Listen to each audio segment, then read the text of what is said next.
Special ఈ video ఎవరికంటే మా లాయర్ సుబ్బారావు గారికి. సుబ్బు, నేను ఒక మాట చెప్తా. నేను న్యూస్ ఛానల్స్లలో ఏదో మన యూట్యూబ్ ఛానల్స్లో చూసిన సుబ్బు, మ్యాటర్ ఏంటంటే కోర్టులో మీరు ఆ కేసు కోసం వాదించడానికి వెళ్తే మన తెలంగాణ పోలీసులు మీకు బ్రీత్ అనలైజర్ టెస్ట్ చేసిరని చెప్పి విన్నా అనమాట. అయితే పాపం మన తెలంగాణ పోలీసులు పొరపడ్డారు, వాళ్ళకేం తెలియకపోయా పాపం. వాళ్ళకి చెప్పాల్సింది అసలు చేయాల్సిన టెస్ట్ బ్రీత్ అనలైజర్ టెస్ట్ కాదు, ఐక్యూ టెస్ట్ చేయాలి. మీకు మెంటల్ స్ట్రాటజీ కరెక్ట్ ఉందా లేదా? పాపం మీకు పిచ్చి ఉందని వాళ్ళకి తెలియదు, పాపం బాగా ఎర్రి పిచ్చితో కొట్టుకుంటున్నావు. సో నేనేమంటున్నా అంటే ఈ సందర్భంలో వాస్తవంగా చెప్పాలంటే ఇక్కడ డబ్బు పోగొట్టుకున్న బాధితులు నిజమే, కానీ దానికి ఇప్పుడు నేను మంచి జాంజిగిరి దోస్తు సుబ్బారావా, నువ్వు ఒకసారి ఆలోచన చేయి. మన ఇద్దరం మంచి దోస్తులము, నువ్వు ఏదో తిక్క పనో లంగ పనో గాలి పనో చేసినావు అనుకో. ఒకవేళ మనం స్పెషల్గా చెప్పేది చేసేది అదే కదా. అయితే నువ్వు ఒక లంగ పని చేసిన తర్వాత ఆ పని నీతో నేను తిరుగుతున్నంత మాత్రాన నేను చేసినట్టు అయిపోతుందా? దానికి నేను బాధ్యున్నా? సరే, మంగ్లీ గారికి ఆ మధుకి పరిచయాలు ఉండొచ్చు, ఇక మంచి ఫ్రెండ్షిప్ ఏదో తెలిసిన వాళ్ళు వ్యక్తిగా ఏదో ఉండొచ్చు. అంత మాత్రాన వాడు చేసే దొంగ పనికి లంగ పనికి మంగ్లీ గారికి బాధ్యత చేస్తే ఎట్లా సుబ్బారావు? ఈ మాత్రం కామన్ సెన్స్ లేకపోతే నేను ఏం చేయాలి చెప్పు? నేను పిచ్చోడు అనాలనా, ఎర్రోని అనాలనా, నేను తిక్కలోడు అనాలనా?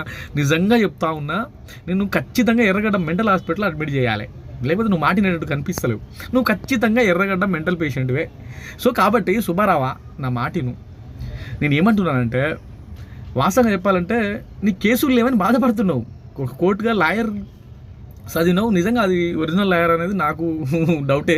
సో లాయర్ చదివినావు, నీ కేసులు రావట్లేవు, నువ్వు బాధపడకు.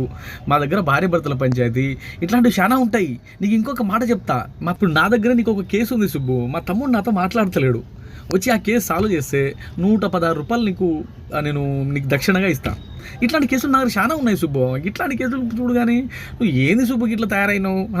ఆడ మ్యాటర్ లేని కేసులో నువ్వు ఎందుకు అనవసరంగా ఇన్వాల్వ్ అయ్యి నీ ఇజ్జత్ అంతా తీసుకుంటున్నావు? నువ్వు దాని పేరు బిగ్ బాస్లో పోతా అని చెప్పేసి బాగా ట్రోల్ చేస్తూ ఉన్నారు. నీకు అంత సినిమా ఉందా సుబ్బు? ఒకసారి నీ ముఖం అద్దంలో చూసుకున్నాను.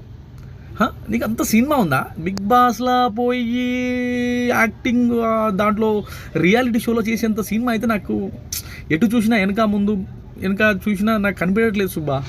అయితే కాబట్టి నేను చెప్పే విషయం ఏంటంటే పెద్ద పెద్ద కనవాక అక్కడ మ్యాటర్ లేదు. దానికి ఆల్మోస్ట్ తెలంగాణ పోలీసులు దాన్ని ఎంతవరకు ఇన్వెస్టిగేషన్ చేయాలో చేస్తూ ఉన్నారు. అక్కడ మంగ్లీ 100% ఎలాంటి తప్పు చేయలేదని తేలింది సుబ్బా. దాన్ని వదిలే ఎందుకు అనవసరంగా ఆ కేసుని పట్టుకుని ఎలా ఆడతావు? నీకు కావాలంటే భార్య భర్తల పంచాయతీలు, అన్నతమ్ముల మాట్లాడుకోవట్లేని పంచాయతీలు ఇట్లాంటివి చాలా ఉన్నాయి. నేను ఇస్తా, నీకు రోజు 200-300 సంపాదించుకోవచ్చా? ఇట్లాంటి పని చేయకుండా ఏదో నేను బాధ్యుల తరపున నిలబడతా అంటూ నేను చెప్తున్నా సుబ్బా. బాధ్యుల తరపున నువ్వు నిలబడు, తప్పు లేదు. ఎందుకంటే ఇద్దరం కలిసి పిఏపల్లి మండలంలోని వద్దిపట్లకు పోదాము. నువ్వు బాధితుల తరపున ఖచ్చితంగా నువ్వు నిలబడాల్సిందే. ఇలాంటి ఖచ్చితంగా బాధితుల తరపున ఉంటే వాళ్ళు ఇంకా సంఘానికి పోయినట్టే సుబ్బా. కాబట్టి అత్యుత్సాహం వద్దు సుబ్బా, ఎందుకంటే మనకు అది సెట్ అవ్వదు, మన పర్సనాలిటీకి అది కరెక్ట్ కాదు సుబ్బా. కాబట్టి సుబ్బారావా, మా లాయర్ గారో అడ్వకేట్ గారో, నువ్వు నా మాట విని ఈ పంచాయతీని ఇంతటితో వదిలేసి ఇక అవి కోర్టులు అవన్నీ చూసుకుంటాయి, ఇక అన్నీ వదిలేసి నీకోసము ఎస్పెషల్లీ నీకోసం డిజైన్ చేసిన కేసులు నేను నీ దగ్గరికి తీసుకొస్తాను, వాటిని సాల్వ్ చేసుకో సుబ్బా. ఇదేంది, నువ్వు నా మంచి దోస్తువి, నువ్వు అట్లా చేసి ఎట్లా చెప్పు? కొన్నిసార్లు నాకు నీ మీద కోపం వస్తుంది సుబ్బా, నువ్వు ఇట్లా తయారు చేస్తున్నావు. నువ్వు అట్లా చేయొద్దు. నీకు చెప్పే విధం ఇంకా చెప్తే నీకు అర్థమవుతుందని నాకు తెలుసు, కానీ నీకు అందరు చెప్పే విధంగా ఎవరు చెప్పేటో లేరు సుబ్బా. నేను చెప్తున్నా కదా, నా బంగారం అట్లా చేయకే. నీకు అట్లాంటి కేసులు సూట్ అవ్వవి.